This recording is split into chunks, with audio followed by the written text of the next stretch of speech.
जय भीम दोस्तों, मैं राहुल नागपाल और आप देख रहे हैं राहुल लाइव 85। जी हाँ, आज हम बात करेंगे परशुराम को लेकर के। परशुराम जो ब्राह्मणों के कुल गुरु हैं एक तरीके से मैं कहूँ, और ब्राह्मणों के श्रेष्ठ ऋषि हैं, और ब्राह्मण कुल से वो आते हैं। और बहुत सारी बातें, बहुत सारी मिथक कहानियाँ जब हम परशुराम के बारे में पढ़ते हैं, और जब मैं रिसर्च कर रहा था तो मैंने देखा कि परशुराम के बारे में बहुत सारी कहानियाँ, एक एक कहानी की 10-10 कहानियाँ हैं। लेकिन मैं सारी कहानियों को पढ़ने के बाद में, और जो मुझे लगा कि परशुराम सही मायने में था क्या, इस पर हम थोड़ी सी चर्चा कर लेते हैं। और चर्चा मैं इसलिए करना चाहता हूँ क्योंकि आ, 2-3 दिन से, 7 तारीख से और आज 8-9 तारीख, यानी 2-3 दिन से हमारे जो बहुजन समाज के बड़े नेता हैं उत्तर प्रदेश में, ख़ास तौर से बसपा सुप्रीमो बहन कुमारी मायावती जी और सपा प्रमुख अखिलेश यादव, दोनों ओबीसी नेता 6743 जाति की बहुजन समाज की राजनीति वो करते हैं। लेकिन दोनों को 85% बहुजन समाज को छोड़ करके 3.5% ब्राह्मण के कुल देवता यानी उनके कुल ऋषि परशुराम की मूर्ति लगाने की होड़ लगी है। अखिलेश यादव ने 7 तारीख को परशुराम की जयंती पर यह कहा कि मैं 108 फुट ऊंची मूर्ति परशुराम की अगर हमारी सरकार बनी तो हम लगाएंगे। ठीक उससे अगले दिन बहन कुमारी मायावती ने प्रेस कॉन्फ्रेंस करके बाकायदा ये कहा कि उत्तर प्रदेश में ब्राह्मणों का शोषण हो रहा है, और अगर हमारी सरकार आई तो हम परशुराम की अखिलेश यादव से भी बड़ी मूर्ति लगाएंगे और उनके नाम पर यूनिवर्सिटी कॉलेज भी बनाएंगे। और हमने पहले भी ब्राह्मणों को सम्मान दिया है और आगे भी ब्राह्मणों को हमारी ही सरकार सम्मान दे सकती है। और उन्होंने अखिलेश यादव पर पलटवार करते हुए ये भी कहा कि अगर अखिलेश यादव को ब्राह्मणों की इतनी ही फिक्र है तो उन्होंने अपनी पूर्व की सरकारों में ब्राह्मणों को इज्जत या मान सम्मान क्यों नहीं दिया। मैं पहले, ये विषय है, इस विषय पे परशुराम को लेकर के 2 दिन से राजनीति तेज है। मैं पहले परशुराम को आपके बारे में बता देता हूँ, फिर हम आगे की इस चर्चा को बढ़ाएंगे। इतिहास को जब हम, इतिहास तो नहीं कह सकते, लेकिन हम जब इन कथाओं को पढ़ते हैं, दंत कथाएं एक तरीके से हमको कह सकते हैं, जिनका कोई प्रमाण नहीं होता, जिसके मन में जो आया वो लिखता चला गया उपन्यास की तरीके से, ठीक उसी प्रकार ये बहुत सारी, मैंने जब गूगल पर परशुराम को सर्च किया तो देखा कि बहुत सारी कहानियाँ परशुराम से जुड़ी हैं। तो मैंने जो देखा, तो और जो मेरी समझ में आया कि जो मोटी मोटी चीज़ें आप तक पहुंचनी चाहिए वो मैं बताने की कोशिश कर रहा हूँ। परशुराम का जन्म वैशाख माह के शुक्ल पक्ष जो होता है, वैशाख माह का शुक्ल पक्ष की तृतीया को हुआ था।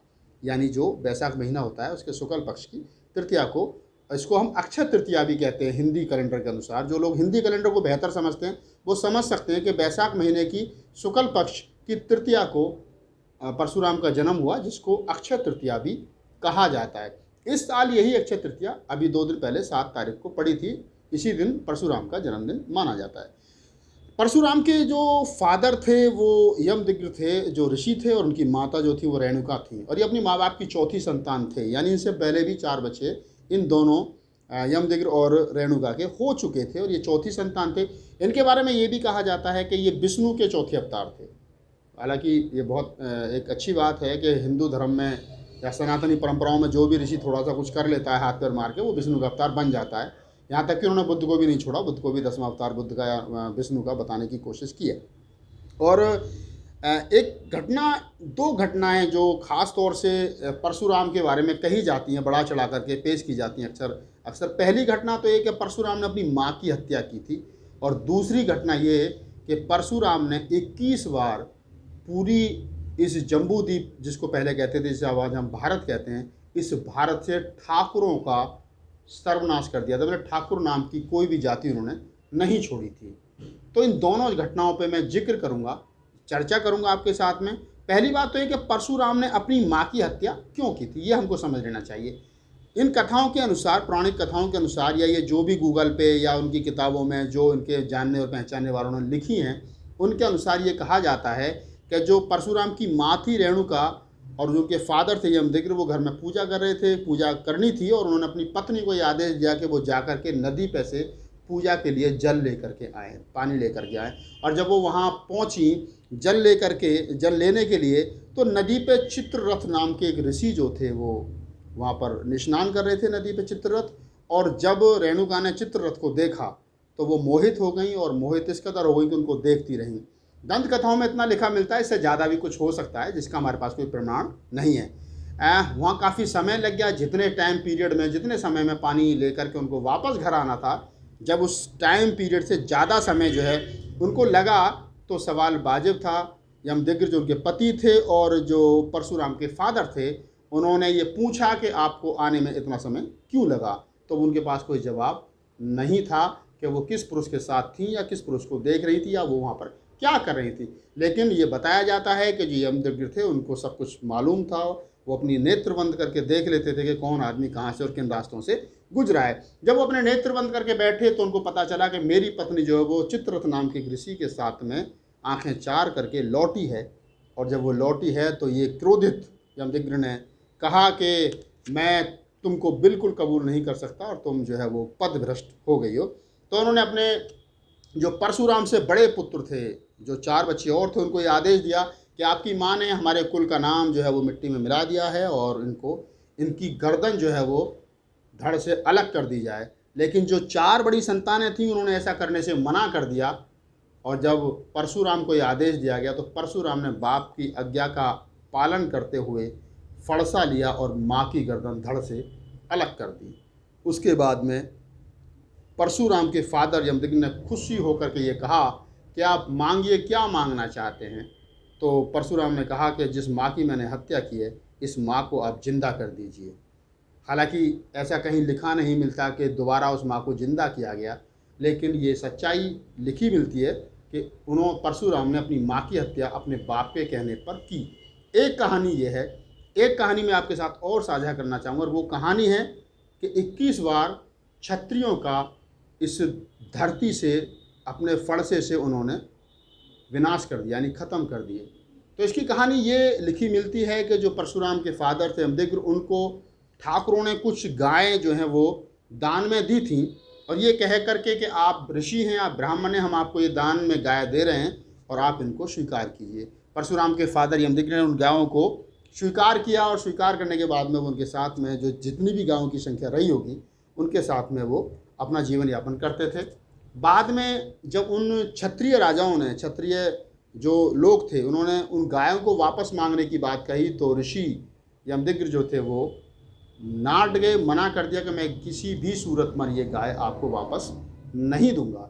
इसी बात से क्रोधित क्षत्रियों ने ऋषि को अपमानित किया और तरह तरह से उनको प्रताड़ित किया, गाली गलौज भी दी गई होंगी। जब प्रताड़ित का मतलब ये होता है शारीरिक और मानसिक रूप से उनको प्रताड़ित किया, और वो क्षत्रिय जो थे वो अपनी गाय लेकर के चले गए। ये जब परशुराम ने देखा कि तेरे फादर की इस कदर बेइज्जती की गई है और ठाकुरों के द्वारा, क्षत्रियों के द्वारा की गई है, तो परशुराम को गुस्सा आया और परशुराम ने इस धरती से 21 बार क्षत्रियों का विनाश कर दिया। और ये भी कहा जाता है कि अगर किसी कोख में कोई बच्चा पल रहा होता था और उस प्रेगनेंसी जब ख़त्म होती थी, जब बच्चे की डिलीवरी होती थी और उसमें अगर लड़का पैदा होता था, तो उस लड़के की हत्या भी परशुराम ने कर दी। अब सवाल एक वाजिब सा ये उठता है कि जब 21 बार क्षत्रियों को इस धरती से मार दिया गया, तो फिर ये क्षत्रिय आए कहाँ से? ये बड़ा सवाल है, क्योंकि अगर किसी नस्ल को 21 बार तक ख़त्म कर दिया जाए तो फिर वो नस्ल फिर भी है और उसकी संख्या अभी भी लगभग 6% पूरे मुल्क भर में, भारत में है। तो ये लोग आए कहाँ से? तो 22वीं बार जो रह गए थे, जो लोग पहाड़ों में चले गए थे, जो थोड़े बहुत बच गए थे, उनको परशुराम ने क्यों नहीं मारा, यानी 22वीं बार फरसा क्यों नहीं उठाया? तो ये कहा जाता है कि परशुराम जो है वो विष्णु के अवतार थे और राम जो थे वो भी विष्णु के अवतार थे। और जब राम की और परशुराम की मुलाकात हुई थी, तो परशुराम ने राम को देखा और दोनों में बातचीत हुई। तो राम, जो परशुराम की विचारधारा थी कि ठाकुर जो है वो इस धरती पर रहने लायक नहीं है, बड़े क्रूर हैं, तो उसकी वो विचारधारा चेंज हुई और उसने कहा कि नहीं, जब राम जैसे लोग भी ठाकुरों में पैदा हो सकते हैं, क्षत्रिय में पैदा हो सकते हैं, तो सारे ठाकुर ऐसे एक जैसे नहीं हैं। तो ये दंत कथा मैंने आपको इसलिए सुनाई ताकि आप ये समझ जाएं कि आखिर परशुराम था क्या। तो विशेष रूप से ब्राह्मणों का लगाव रहा है और ब्राह्मण हर साल परशुराम की जयंती मनाते रहें। लेकिन मज़े की बात यह है कि जिन ठाकुरों का 21 बार सर्वनाश जो है वो परशुराम ने किया, आज एक भी ठाकुर ना तो ब्राह्मणों का बहिष्कार करता है और ना ही परशुराम का बहिष्कार करता है। इसको कहते हैं ब्राह्मणी सोच और इसको कहते हैं स्वर्णों का, यानी सवर्णों का सिस्टम। वो आपस में कितने भी लड़ें, कितने भी मरें, कितने भी कटें, लेकिन जब जब सत्ता उनको हथियानी होगी तब तक वो एक हो जाते हैं या उनको आपसी वैर जो है वो भुला लेते हैं या ख़त्म कर देते हैं। हमारी तरह नहीं है कि अगर हम लोगों के किसी छोटी सी बात को लेकर के विवाद हो गया तो हम लोग एक बीजेपी में, कांग्रेस में कि हाँ एक वहाँ चले जाए, नहीं, वो लोग इकट्ठा रहते हैं पास्ट में क्या हुआ उसे भूल करके। अब मैं यहाँ बात कर लेता हूँ बहन कुमारी मायावती और अखिलेश यादव। जी हाँ, तो बहन जी की 2007 से और 2012 वाली सरकार आपने देखी थी, उसमें ब्राह्मणों को कितने मंत्रालय दिए गए थे और ब्राह्मणों ने अपनी खूब मनमानी उसमें चलाई थी। सतीश चंद्र मिश्रा जो पार्टी के राष्ट्रीय महासचिव हैं, उनकी माँ के नाम से भी लखनऊ में यूनिवर्सिटी बनी थी, आप लोगों ने देखी है और नहीं देखी है तो लखनऊ जाइए और उस यूनिवर्सिटी के दर्शन कीजिए। हम जो बहुजन समाज की राजनीति करने वाले लोग हैं, मैं अखिलेश यादव को नहीं, खासतौर से बसपा सुप्रीमो के इस बयान से आहत हूँ। उन्होंने कहा कि मैं परशुराम की अखिलेश यादव से बड़ी मूर्ति लगाऊंगी। इस बात को कह करके हम लोग कहना और करना क्या चाहते हैं, संदेश क्या देना चाहते हैं, बताना क्या चाहते हैं, ये अपने आप में एक बड़ा सवाल है। क्या हम लोग मान्यवर साहब काशीराम की विचारधारा को छोड़ चुके हैं?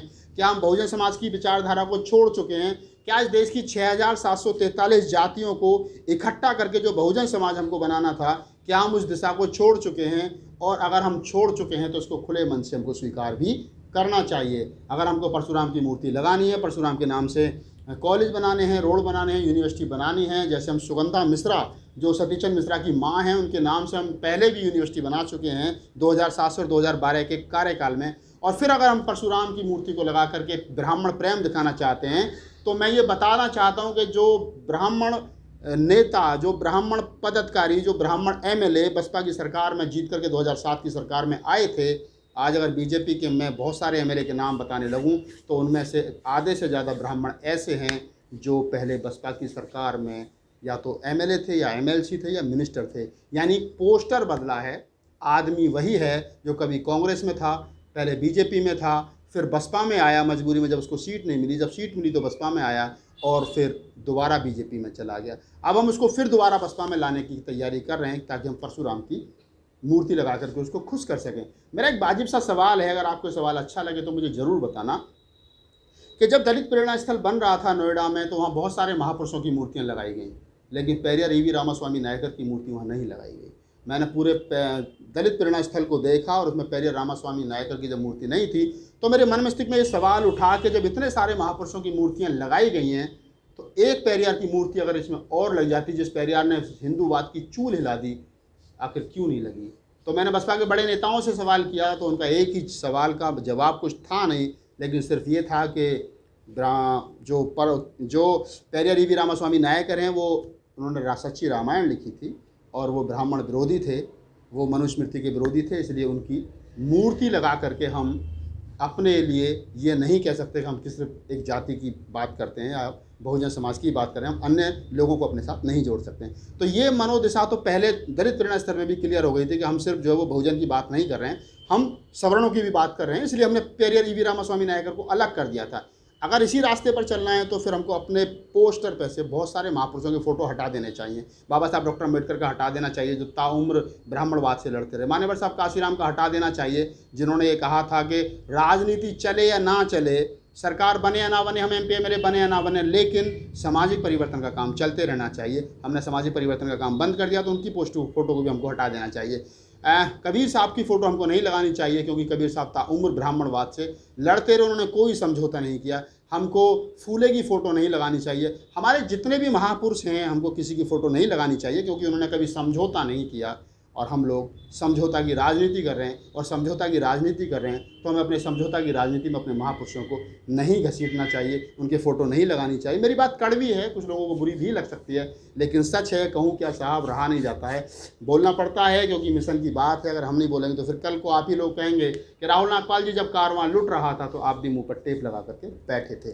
तो बस आज ये चर्चा है और आपको सोचने का विषय है कि अगर हमको भी बीजेपी और कांग्रेस और अन्य दलों की राजनीति करनी है। अखिलेश यादव ने भी कह दिया कि हम 108 फुट ऊंची मूर्ति लगाएंगे, बहन जी ने भी कह दिया कि हम अखिलेश यादव से बड़ी मूर्ति लगाएंगे, लेकिन दोनों बहुजन नेताओं ने ये नहीं कहा कि हम बहुजन समाज बनाएंगे, 6743 जातियों को इकट्ठा करेंगे और जब 85% बहुजन समाज बन जाएगा तो ना तो मैं ब्राह्मणों की ज़रूरत है, ना परशुराम की ज़रूरत है, ना किसी अन्य सतीश चंद्र मिश्रा और तमाम जो हमारे इर्द गिर्द घूम रहे हैं और हमारी वोटों पर राज्यसभा चुन करके जाते हैं, इन लोगों की ज़रूरत पड़ेगी। अगर मेरा वीडियो अच्छा लगा हो तो इसको लाइक कीजिए, शेयर कीजिए और कमेंट्स कीजिए। और हाँ, और हर बार की तरह बस चलते चलते यही कहूँगा कि अगर आपका कोई सवाल है तो मुझे मेल ज़रूर कीजिएगा rahulnagpalofficial@gmail.com पर। मैं आपके सवाल का इंतज़ार करूँगा। आज का वीडियो थोड़ा सा चटक है लेकिन सच्चाई है, इसको स्वीकार कीजिए। मेरा बहन जी से कोई द्वेष नहीं है, वो राजनीति में है, मैं सामाजिक कार्यकर्ता हूँ, कवि हूँ।